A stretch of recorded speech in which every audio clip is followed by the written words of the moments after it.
Résoudre une énigme par 15 mètres de fond, c'est le défi lancé par un escape game organisé dans une fosse de plongée près de Toulouse. Une première en France et sans doute au-delà des mers.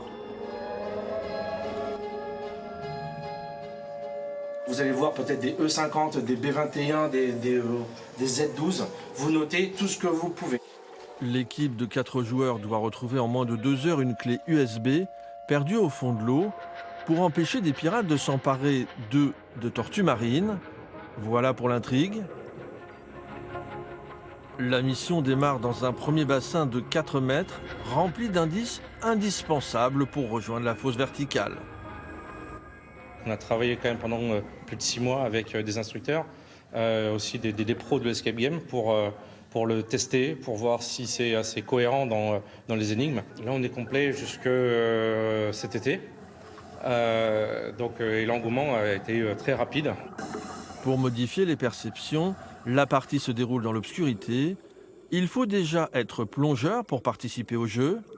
La clé USB est finalement localisée dans ce caisson étanche. Reste à le détacher.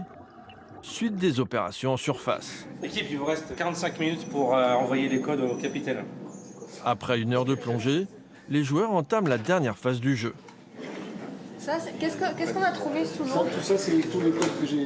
Le prix de l'escape game est de 90 € par joueur.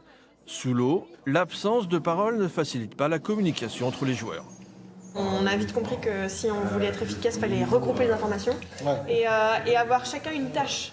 Donc c'est toi qui En fait, moi j'ai commencé à écrire, je me suis dit tout ce que je vois, je l'écris. Ouais. Et en fait, Du après, coup, on a commencé à tous le montrer, et puis un brainstorming aquatique. Chacun avait son rôle. Il y avait ceux qui cherchaient les indices et ceux qui notaient. Les concepteurs du jeu réfléchissent déjà à une version pour débutants. Vous avez réussi à faire la mission en 1h23, qui est un bon temps. L'originalité du concept attire des plongeurs novices aux plus expérimentés. Difficile de faire un jeu plus immersif.